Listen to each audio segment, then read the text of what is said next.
Truth Talks. Please, I'm excited about the Truth Talks. They are addressing true fellowship and what it means, what true fellowship and corporate worship looks like according to the Bible. We're going to continue on in the book of Daniel. And I think last week we got up to verse 4.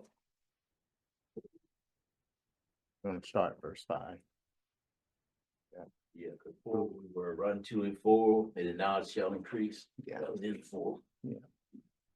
So we're going Mm. to pick up verse 5. And it says, Then I, Daniel, looked, and behold, there stood other two. I'm reading out it, King James Version. Mm-hmm. The one on this side of the bank of the river, and the other on that side of the bank of the river. So right here, these next few verses, that takes us back to the beginning of chapter 10, if you notice. The man called, the man clothed in linen has been previously identified as Christ in Revelation's first chapter, verses 12 through 16. Let's go there real quick. First chapter, verses 12 through 16. And it reads, And I turned to see the voice that spake with me. And being turned, I saw 7 golden candlesticks. And in the midst of these 7 candlesticks, one like unto the Son of Man, clothed with a garment down to the foot, and girt about the paps with a golden girdle. His head and his hair were white, like wool, and as white as snow, and his eyes were as a flame of fire, and his feet like unto fine brass, as if they burned in the furnace, and his voice as the sound of many waters. And he had in his right hand 7 stars, and out of his mouth went a sharp 2-edged sword, and his countenance was as the sun shineth in his strength. We know the Revelation is a interpretation of Daniel. We know that, right? We said that many chapters ago, I think when we first started. Revelation interprets Daniel, the book of Daniel. So let's keep that in mind as we go along, because there are many references that we'll be talking about in Revelations. So back to Daniel.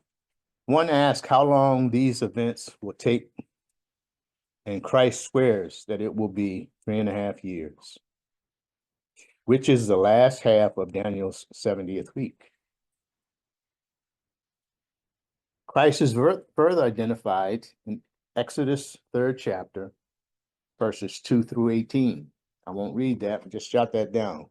It's another description of Christ.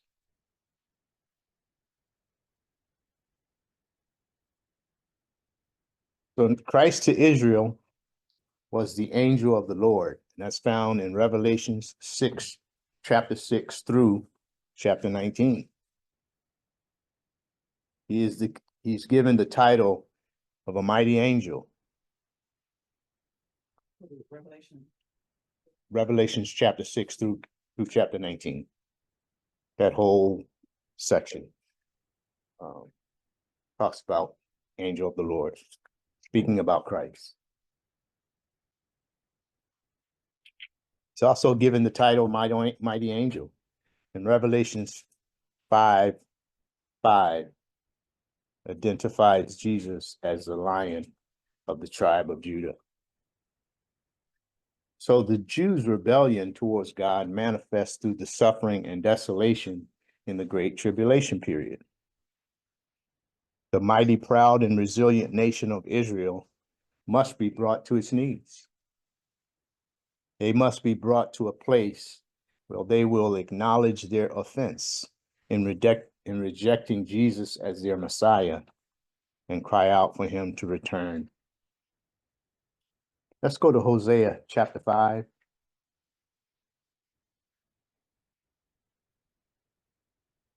Actually, just write this down. Hosea chapter 5, verses 14 through chapter 6, verse 2.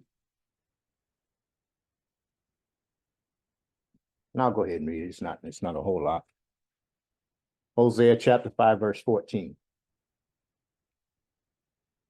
For I will be unto Ephraim as a lion, and as a young lion to the house of Judah. I, even I, will tear and go away. I will take away, and none shall rescue him. I will go and return to my place, till they acknowledge their offense and seek my face. In their affliction, they will seek me early. Chapter 6, verse 1. Come and let us return unto the Lord, for he hath torn, and he will heal us. He hath smitten, and he will bind us up. For 2 days will he revive us. In the third day he will raise us up, and we shall live in his sight. As I just mentioned, the Jews rejected Christ as their Messiah. We read about that earlier on in the book of Daniel and in other scriptures in the Bible as well. And to this day, they haven't been gathered back. That day is still to come. Let's go to Matthew chapter 23. We'll read verses 37 through 39.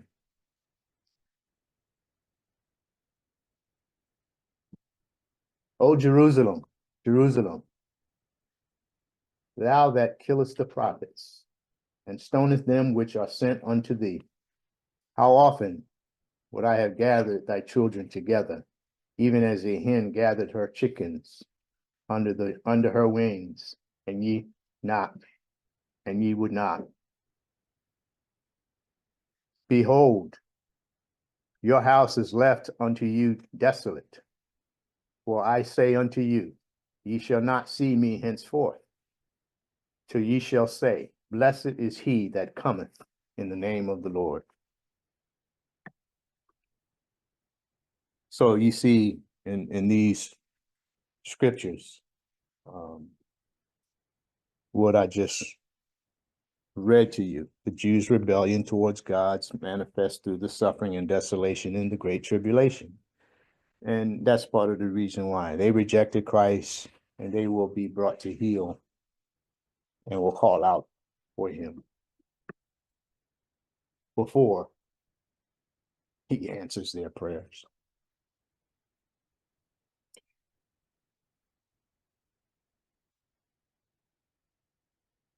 Zechariah 14th chapter,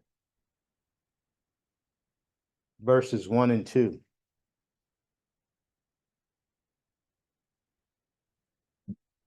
Reads, Behold, the day of the Lord cometh, and thy spoil shall be divided in the midst of thee. For I will gather all nations against Jerusalem to battle, and the city shall be taken, and the houses rifled, and the women ravished, and half of the city shall go forth into captivity, and the residue of the people not be cut off from the city.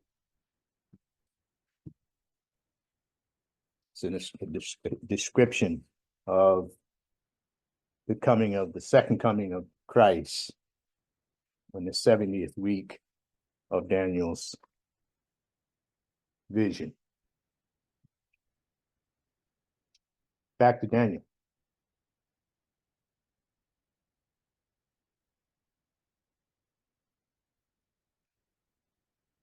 I'm down to verse 8. And it reads, As I heard, but I understood not. Then said I, O my Lord, what shall be the end of these things? So in Daniel's vision, he witnessed, but he did not understand what he had heard and seen. So he asked the Lord, what will be the outcome of these events? Yes. That can be comforting to us as well as we look at eschatology. When I first started being taught the book of Revelation and the things of the end, it was confusing to me, and I kind of shied away from it because, you know, it's just like it's a lot going on in Revelation. But here we have somebody who heard directly from the angel of the Lord. Yes. And he clearly, God let us know that he didn't understand. So it's okay for us to look at things and not understand. And the angel's gonna not even complete Daniel's understanding. Exactly. God's okay with us having the information he wants us to have. Yes. Some things he reveals to us, some things he hasn't. And we've mentioned that before. Verse 9 says, and go ahead. So what we have here, when you're looking at it, when you run 5 through 8, Mhm. 5 through 8, is that Daniel is basically back to the point of the river, which is Tigris River. Tigris River, which he was in chapter 10. Mhm. And he's at the point where I don't understand what you're trying to bring forth to me. Right. Okay, can you explain it to me? Now he's talking to these beings, angels that are one, because I like this phrase. It said, I heard the man clothed in linen who was above the water of the river. Means he's not on, he's floating. It's okay? Christ. And at the same time, when he asks him a question, what does he do? He points not with one hand, which he has usually, the angel usually does with one hand, but he uses both hands and say him, meaning God. Right. And also in that too, I think you already said it, but that's 3 separate angels, right? The angel, Christ, and then the 2 other angels, Michael and Gabriel. Michael and Gabriel. And just to give you a review of the background of this is happening during, we're talking about the 70th week, the 7-year period, the 70th week of Daniel's vision, right? So at this point, the church is already raptured, right? That will be the end of this dispensation that we're living in right now. We'll be in heaven with Christ. The tribulation starts 3.5 years into the tribulation. The Antichrist will start what we call the Great Tribulation, right? That's the battle of and that's found in Ezekiel chapter 38 and 39. That's that battle, 3.5 years into the tribulation. And then at the end of the second 3.5 years of the tribulation, there's another battle. And you'll find that in Revelations 19, verses 11 through 21. Now, if you remember my diagram that I had up here, you had the church age, then I had the tribulation period, and then I had the millennium. Okay. At the end of the tribulation is when Christ comes again. That's the second coming of Christ. Now I'm gonna cover some small areas in between there, things that has to happen in between there. But the big sections is the church age, the tribulation, and the millennium. Christ, the second coming of Christ comes. We come with him, the church, because we spend the tribulation period with Christ in heaven, right? So when Christ come back, the church is going to be with him. And remember, the week before last, we talked about all the resurrections. There's going to be some resurrections here. The Old Testament saints, for instance. And I think I mentioned Jacob, Isaac, that they're all going to be raised during that time to go into the millennium. And the church will go into the millennium because that starts the 1,000-year reign of Jesus Christ. Now, I won't go any further on that diagram because we have to talk about the great white throne judgment. I think we talked about that before, but that's at the end of the millennium. And that's found in Revelation's 20th chapter, verses 7 through 10. That's the great white throne judgment. And after that, that's when everybody raised. And that passage that says some raised to everlasting life, and some raised to everlasting shame.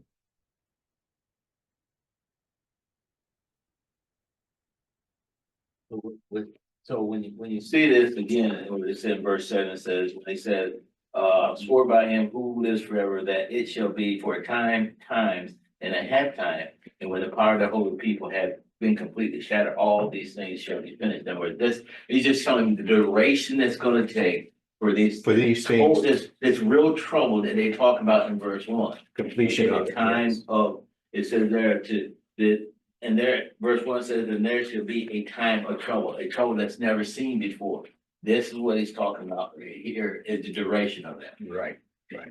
That times, time and times and a half, that's the last 3.5. You got times, and a half is 3.5. The last 3.5. So, Okay. yeah, So, where was that, verse 10? And verse 9 also says, the Lord said to Daniel, go your way, for these words are concealed and sealed up until the end time. He's not physically telling him to walk away. He's saying, be content with what I've told you. Yeah. You're asking me these questions, and there are certain things that I'm not going to reveal till later. And that, I think, again, that speaks to us, because I think there's so much in the Bible that God has revealed to us that people don't know, and yet they have questions about things that God hasn't revealed. Right. And I think it's improper focus to try to question and wonder about things that he hasn't revealed. Our better time is spent learning what he has revealed. Exactly. because the mystery itself, by the time the time will be revealed. Yes, and some things won't be revealed even to us Right. until then. Mhm. We talked about it before, about us living in this town would do greater things than people in the time of Daniel and the church age. We have technology, and we study the scriptures, and we study doctrine and all of those things, and so we're doing greater things right now. But there's a lot that God hasn't revealed to us, and those things won't be revealed until He decides to reveal it to us. And a lot of those things are during and after the tribulation. But throughout the scriptures, He gives us an idea of what's going to happen through Daniel's vision and others' vision. What's going to happen? The sort of kind of sequence of how He's going to get to that point. Like you said, Amari, say good. When it says, go your way, Daniel, for the words are closed, up and sealed till the time of the end. Whereas don't worry about it. It will show itself. Besides that, he's gonna be gone, way gone. By the time the end comes. Yeah. And I'll talk about that here in a little bit. Okay. But verse 9. What you just talking about, go away, Daniel. Verse 10. Verse 10. Many shall be purified and made white and tried. But the wicked shall do wickedly, and none of the wicked shall understand, but the wise shall understand.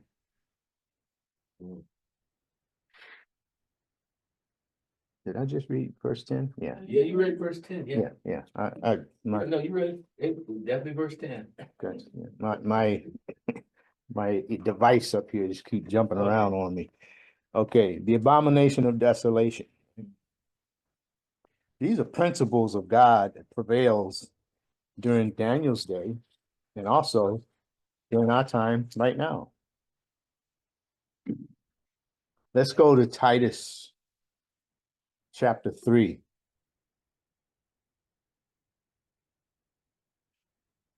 And I'm going to look at verse 5. Verse 5 says, not by works of righteousness, which we have done, but according to his mercy, he saved us by the washing of regeneration and renewing of the Holy Ghost.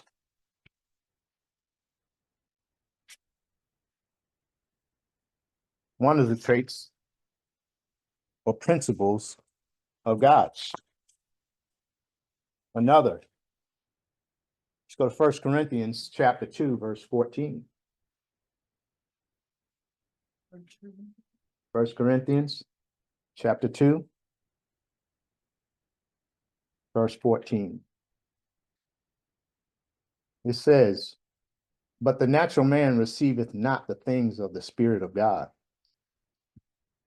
for they are foolishness unto him. Neither can he know them, because they are spiritually discerned. So he cannot understand those things, because he doesn't have the Spirit. And these things are spiritually discerned. When we got here, it said that many shall be purified, made white and refined. How about many will be what? Have salvation. And this is doing it tribulation, right? Tribulation period, yes. Okay, and then by the wicked, which you referred to here, that they had no way of, they can't spiritually, their spirit is not able to They can't understand. understand. And it's the wicked shall do wickedness quickly, and none of the wicked shall understand, but the wise shall understand. Sure. And it's showing the vision here, those that's gonna be saved during this time, and those that will not. Right. Yes. And one more, John 16, verse 13. It says, howbeit when he, the Spirit of truth, is come, he will guide you into all truth. For he shall not speak of himself, but whatsoever he shall hear, that shall he speak. And he will show you things to come. He's talking about the righteous there, right? But So they will understand. those are the ones that will understand. We will understand. But like I said, in words to understand the spiritual, you must have salvation, you must have, the spirit must be with you. You must be understand. saved, you must Other than be. that, you're blind to everything, and that's why you talk about the wickedness and everything going up. Yes.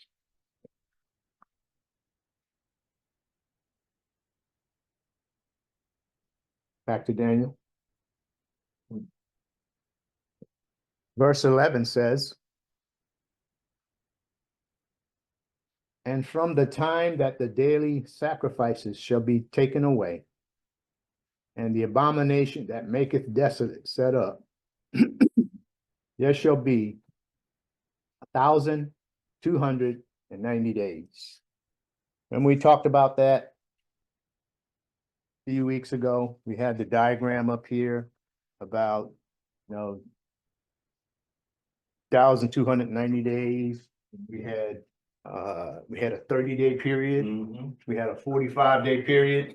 And all of this is before the millennium starts. Try to picture that in your mind. Because all of these things take time. When Christ comes back, And it takes time to, the battle of Revelations chapter 19, 11 through 21. That's going to take a little bit of time. Right? It doesn't just happen instantaneously. Battles take time. The cleaning of the temple takes time. All these things have to happen before the millennium starts. The millennium starts the reign of Jesus, and all of this stuff has to be done before the actual millennium starts. So the millennium doesn't start exactly right after the tribulation ends. There's some time, there's some space in there, where some things have to be done. And the minute the end of the 7 years ends, they start counting at 1,290 days. Mark your calendar. Everything's got to be done to that period. But also the next verse is going to say not only that, but you have to start adding some more days to take care of certain. Right, right. And we'll go through all of these days. Yeah, I'll try to work it all out and so you can understand it.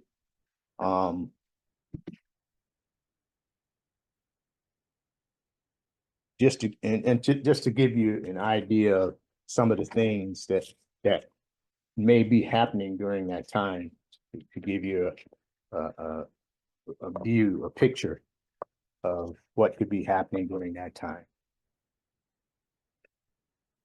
So that 1,335 days, it starts the second half of the last 3.5 years, Yeah, the At the middle of beginning. the 70th week. when the sacrifices are stopped. Yes. Okay, gotcha.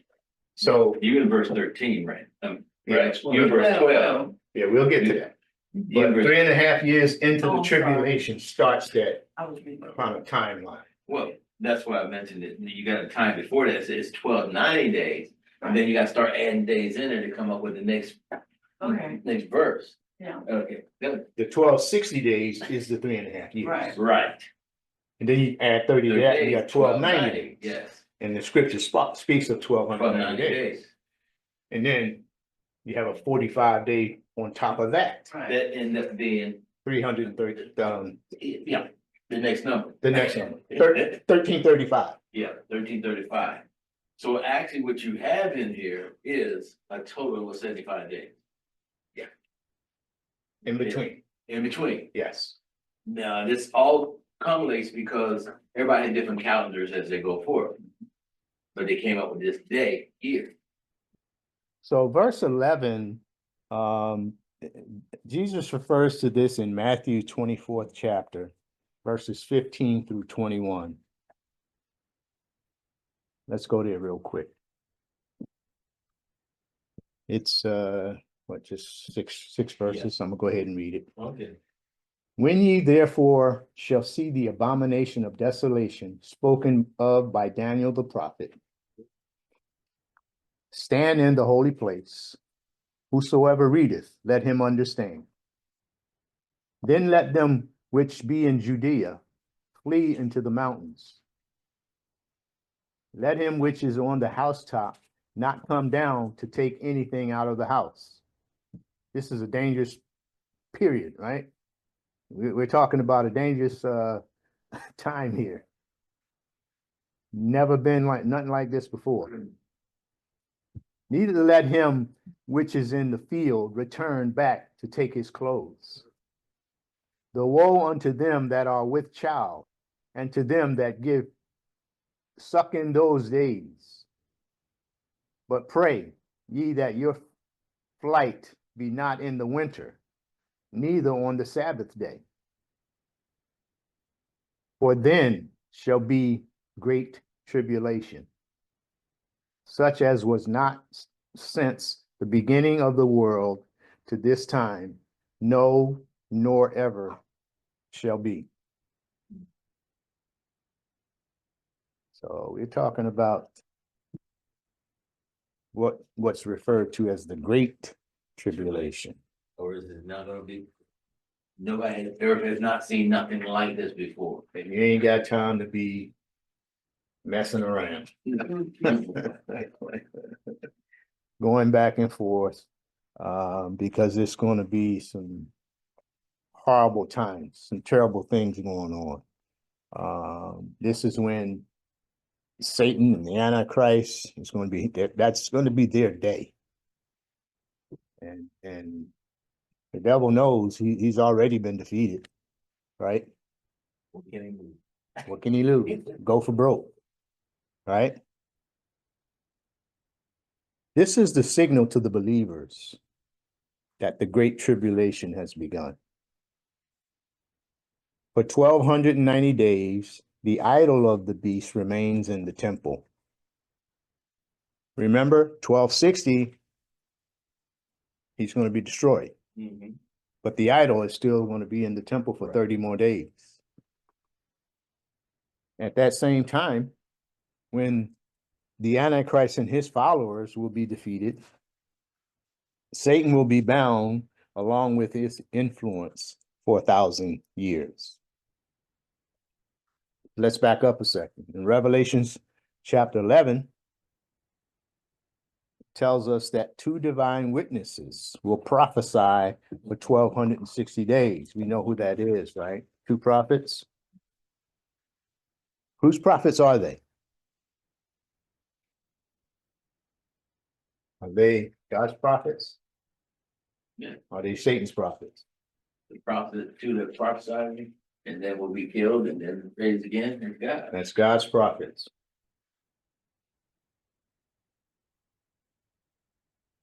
Clothed in sackcloth. And you read that in Revelations 11, verses 1 through 14.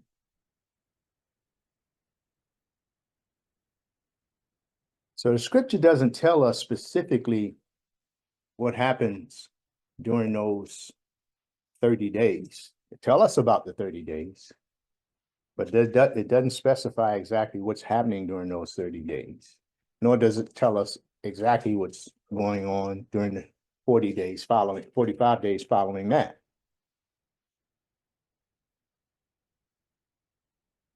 Also, during that time, before the millennium starts,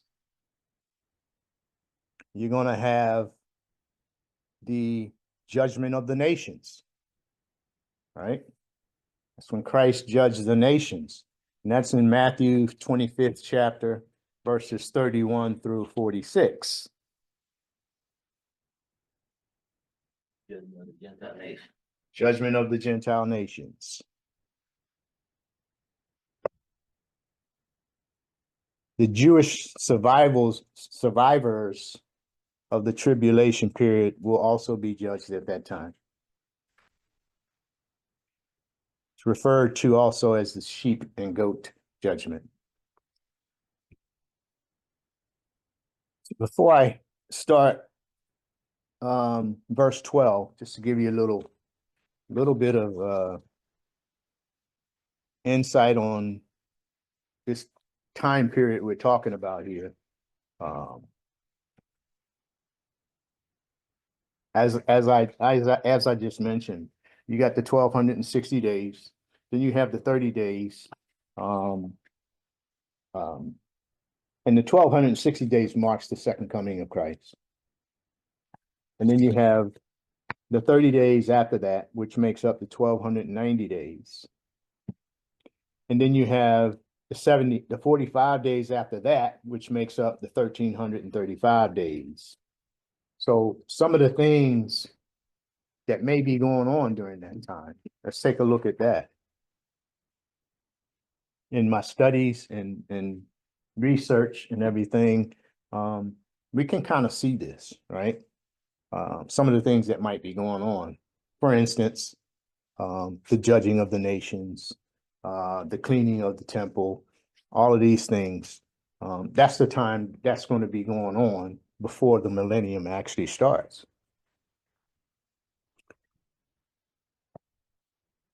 So, so the Antichrist and the false prophet will be cast in the lake of fire. You find that in Revelations 19, verse 20. Satan will be bound from this point to the end of the millennium. You find that in Revelations chapter 20, verse 1 through 3. Anything? No, you said the Antichrist and his part be thrown in the lake of fire. Okay, but Satan, he's just gonna be, not in the lake of fire, he's just chained around for He a just- 1,000 years. He's just Whatever long it takes. he's He's bound still and, bound. yeah. So he So knows he's gonna be be- set- you'll he see knows him he's gonna again. be set free. We'll see him again. Oh, yeah. But the Antichrist, we won't. No. When we see Satan again, he'll have a whole new army. Because his first army is going to be destroyed Mhm. when Christ comes back, right? At that time, the Old Testament saints will be resurrected from the dead. You find that in Isaiah 26 chapter, verse 19. And also in Daniel 12th chapter, verse 2.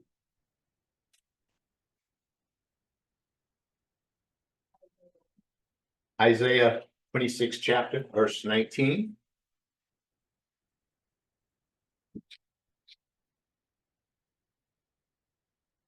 You have the tribulation saints who have died are resurrected from the dead. Revelations 20th chapter, verse 4. You have the setting up of the governmental structure and for the coming millennium, and all this is done during that 45-day period. You find that in 2 Timothy, 2nd chapter, verse 12. And Revelations 20th chapter, 4 through 6.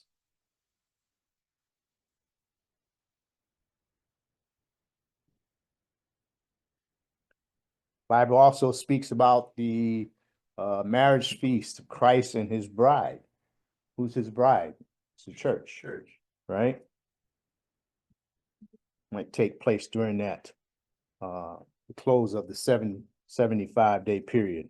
It's in Revelations 19th chapter, verse 9. And Revelations chapter 20. Isaiah chapter 2, verses 2 through 4.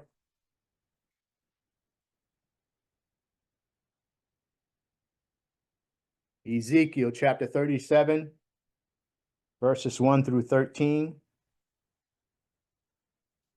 And 40 through 48. All teaches us about the setting up of Christ's millennial kingdom.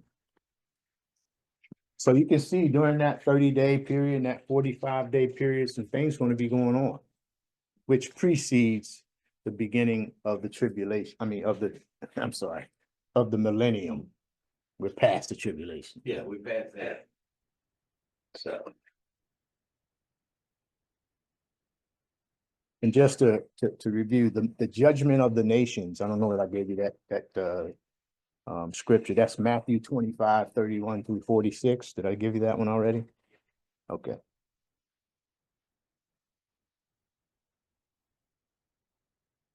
And then you're going to have the final judgment, the white throne judgment. And you find that in Revelations 20th chapter, 11 through 15. And I know we talked about earlier, and I think UBJ and Pastor Ken was talking about during the tribulation, that you won't be able to buy things. You don't have buying and selling. This time will be so terrible and so much going on. You have money, but you won't be able to spend it. Right? Buying things you need, may not be able to buy it.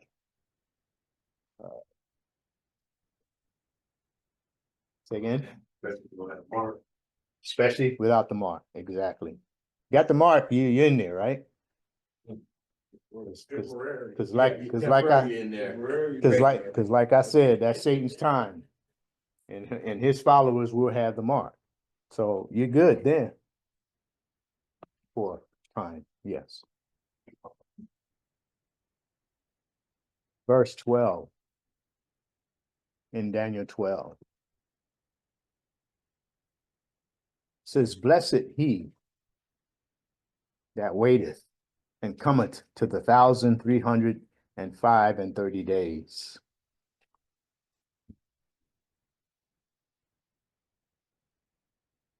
Let's not forget, at this point, Daniel is still standing by the house of the river of Tigris, the side of the river Tigris, in chapters 10 through 12. And it's all inclusive in his vision. Vision that he still don't understand. Still don't understand. So the man clothed in linen is the same mentioned in chapter 10, verse 5 through 6. And has already been described. But at this point in the vision, Daniel notices two other angelic beings, like I said before. One on each side of the river. One of them asked the man clothed in linen, how long shall it be to the end of these wonders? The man in linen lifted up his hands, both hands, as you said before, and swear by the Almighty that it shall be for a time, times, and half a time, or 300 or 3.5 years. And we know that the book of Revelation is interpreted of the book of Daniel, as I said before. The description of the mighty angel and his appearance and actions harmonizes with the description of the man clothed in linen. And so we must consider that they're one and the same. The description corresponds to that of him as he stands in the midst of the candlesticks in Revelation's first chapter 12 through 16. We know in the Old Testament, he was called the angel of the Lord. It's in Exodus, 3rd chapter, verses 2 through 18.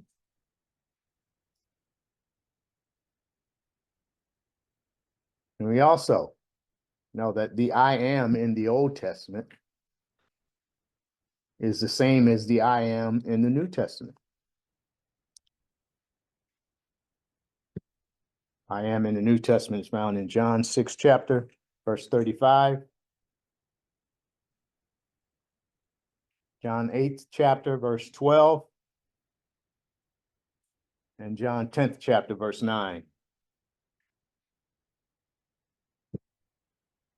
Verse 13.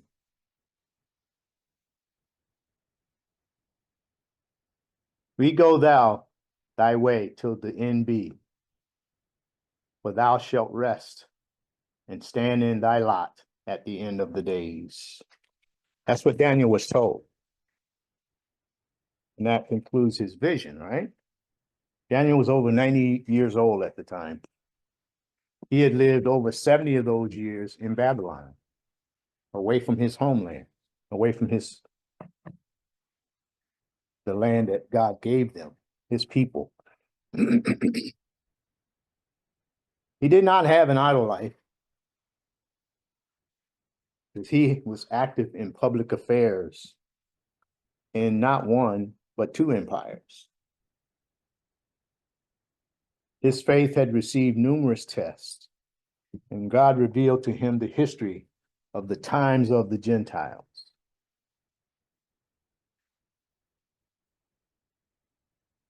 He had the privilege of seeing and hearing the voice of the Lord, but his work was done. At this point, the time for rest had come.